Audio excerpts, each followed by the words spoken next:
Hello, welcome back to the Harri and Marcus Podcast, where we're covering Elton John's Glastonbury concert last night, a momentous occasion, his last concert on UK soil. This is our thoughts on Elton at Glastonbury. So, last night was a momentous occasion. When did Elton start touring the UK? About 1964, 65? I don't know. When's he born? 47? Yeah, I think he didn't. I read somewhere that he was with John, not John Mayer, Long John Baldry. Yeah. About 1965 or something. He was playing with him. So it's like nearly 5-6 decades he's been on the road and all over the world. But last night was the last night of his UK tour, of his last ever tour in the UK. He's got a few more dates open overseas, and he'll only now be playing the odd special occasion. So it really was like it's like I was thinking about it today when I knew we were going to do this show, and it's like Bowie sort of like disappeared off the face of the earth in 2004, but he didn't announce it. He had the heart attack, and the tour just stopped halfway through, and everyone thought it'd be rescheduled, and he never came back. But last night, because everyone knew it was sort of like it had that feeling of a special occasion. Yeah, absolutely, yeah.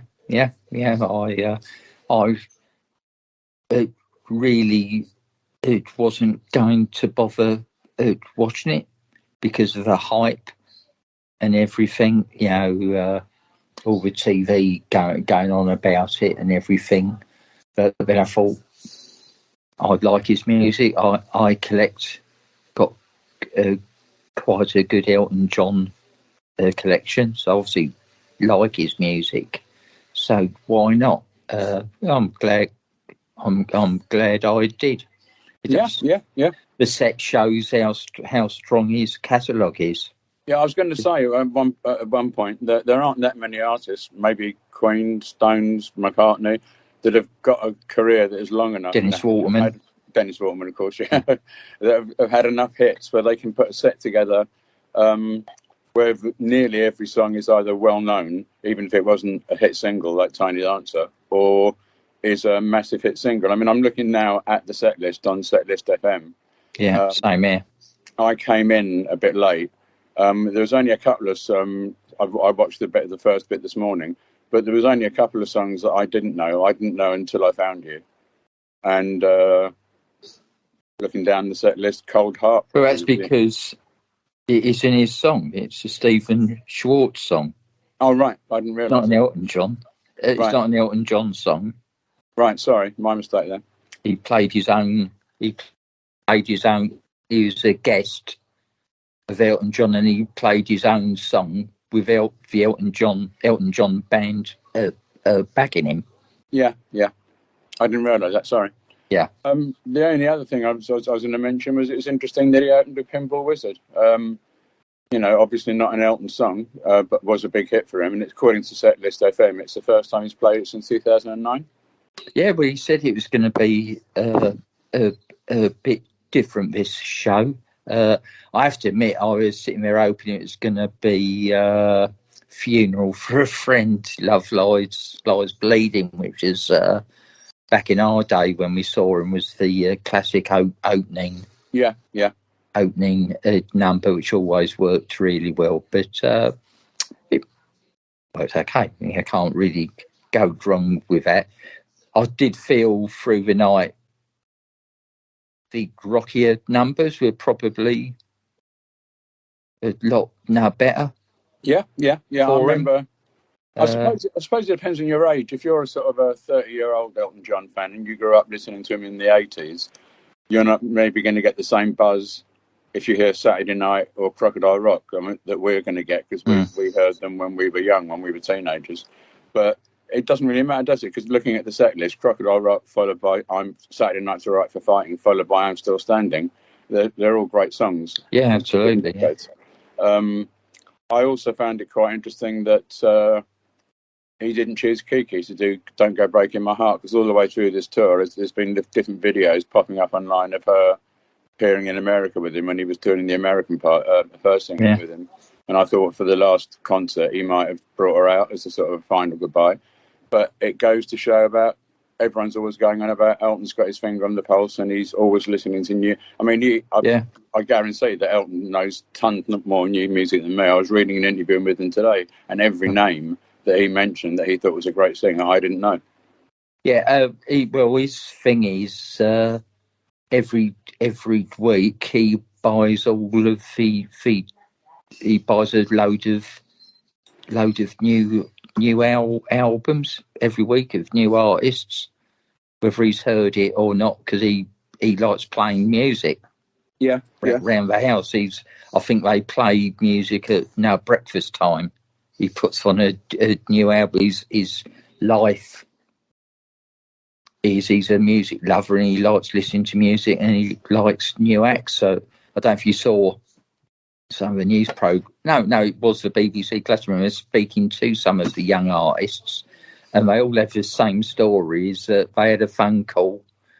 Yeah, I saw that. Yeah, their parents picked up the phone and I said, "Oh, it's Elton John on the phone for you," and he's calling him and FaceTiming him and encouraging him and stuff. So yeah, he's come up with stories. We did Tina Turner, was it? And Tina Turner's comeback. Who was it? Who tried to push her and stuff? So yeah.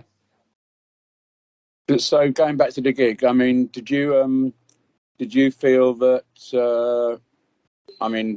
Okay, let's go from another angle. Could you fault anything about the gig? I mean, I personally couldn't. I thought the band were brilliant. He was brilliant. We've already discussed today offline about his voice, and obviously as a man of nearly 80, his voice isn't going to be what it was in the 70s, but he's found a way around that, so he still sounds good. Unlike you. Unlike me, but I can still ruin a good tune. Yeah, I can still ruin a good tune. Yeah, I mean, I was thinking. It was great, and it was for a live audience. He wasn't doing the performance for TV, and I'm sure if you're there, it would have sounded absolutely amazing. Yeah, I'm not going to find any fault. The only thing I felt went on a little bit was at the end of Rocket Man. Waiting for that to end, but you mentioned that because I was going to say that that's a really, really, really nothing really worth mentioning. But I was waiting for it to end. I was watching the TV, and it was interesting that when Davy Johnson, the guitarist, when he was doing the slide, Elton kept looking up from the piano and watching where his finger was going down the thing, and then doing the little tinkling to match it. And I was thinking that. Like David Johnson and Nigel Olsson, been with him since like that famous gig in the Troubadour in the 70s. Yeah. It's a real shame that Dee Murray was dead and couldn't be with him. Yeah. That would have been fantastic if he'd have been there. So it was sad that he died in the 90s, but they must have been together for so long that they just know each other inside out. And the other thing, I imagine Ray Cooper was still leaping around the stage. Yeah. I was just going to mention Ray Cooper. I was just going to say it really made me smile because it just makes you feel like, I mean, we're both in our 60s, and and to see that some info is private from this site, but to see, we've talked about it recently about musicians that, I mean, McCartney famously gave an interview in 1967 where he thought he only had a couple of years left and then he'd probably go into songwriting. And I don't think anyone back in the 60s... He took his shoes off then. Yeah. Yeah, didn't he? But, definitely, yeah. I just read what you meant. Yeah. But none of them thought they were going to go on this long. And now when they put on Ray Cooper, he looked like a granddad from our time. He had these trousers on, they had braces, and they were pulled up way above his waist, and he's bald, and he's giving your bet's going against the fine head of hair he had back in 75, 76 when we saw him.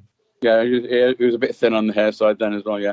But Cher said the other day she was in a show somewhere, and she said she was 74, and then she asked the audience, and Ed, what's your grandma doing tonight?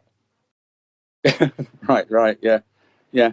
But it's amazing. It's absolutely amazing. And there were some really nice pictures online today of his husband with the kids standing backstage with people watching him and the kids getting into it.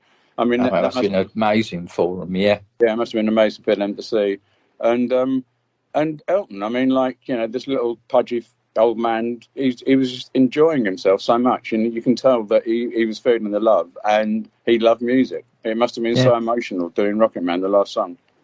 Yeah, but, absolutely. What were your, if you had to, difficult to pick high points, what would, say, your 5 high points?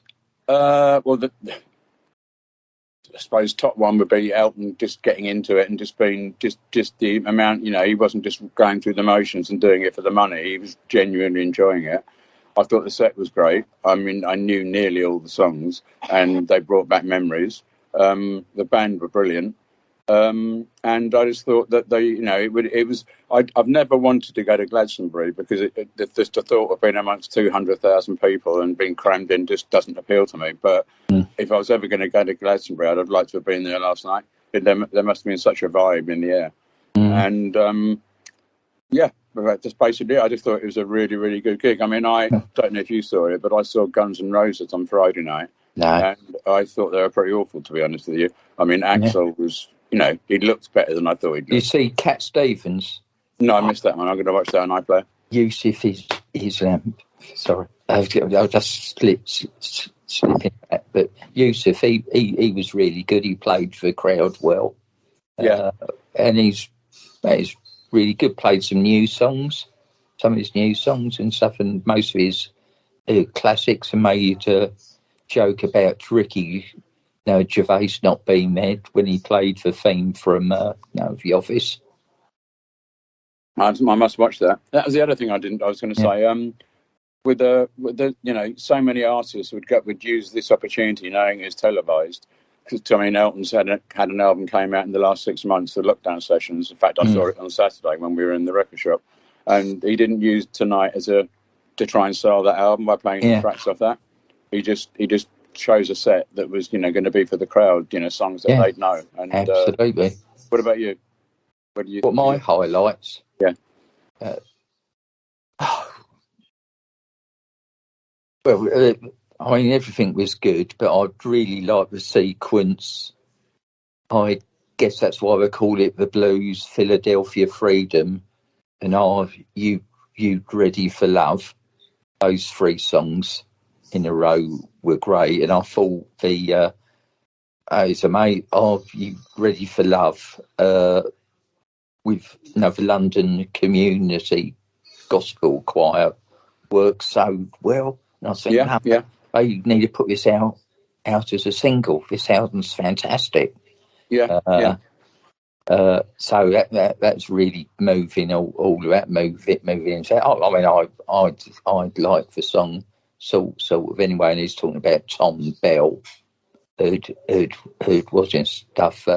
Philadelphia Freedom's always been one of my favourite singles. Yeah, that brought back a lot of memories. I was decorating with a certain drummer we used to have when we had our decorating company for 5 minutes, and I remember that being on the radio. That and Young Americans, which I suppose both were sort of white artists doing funk, and they both stick in my mind. At that time, I used to hear them when I was up the ladder. But it was just a great gig. I mean, I thought that he didn't put a foot wrong last night, and I think he should be really proud of himself tonight. Absolutely. The other ones I'd really like Tiny Dancer. Now Brandon Flowers worked it well. They sang. That was amazing because they showed at the end when they were talking to the presenters. They went back to Tiny Dancer where that bloke asked his girlfriend to marry him in the middle of Tiny Dancer. I mean that's going to be something they're going to remember for the rest of their lives until they're absolutely.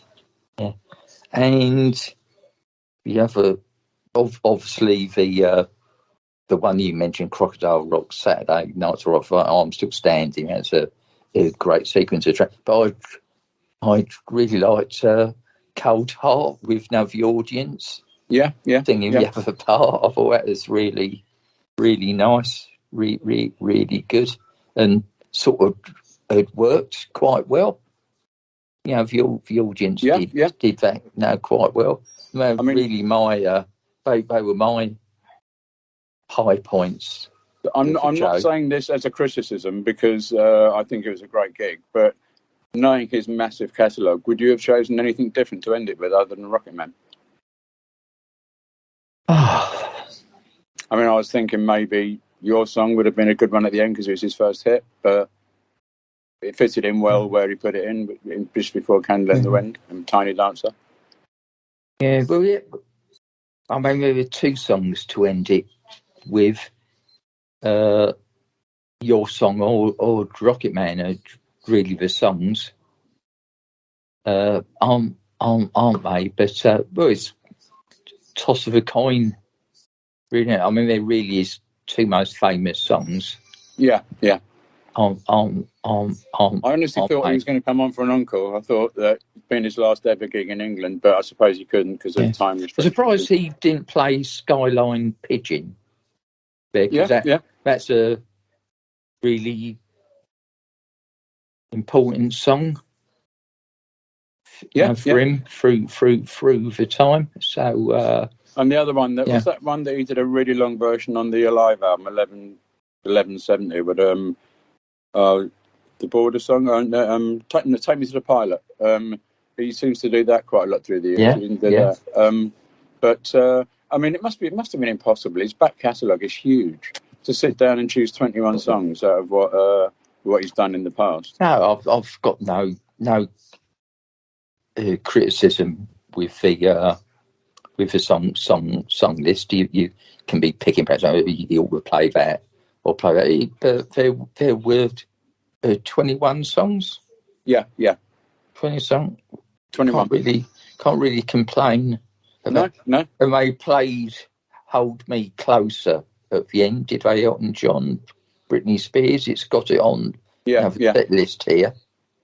But they cut from it back to the studio last night, so didn't hear that.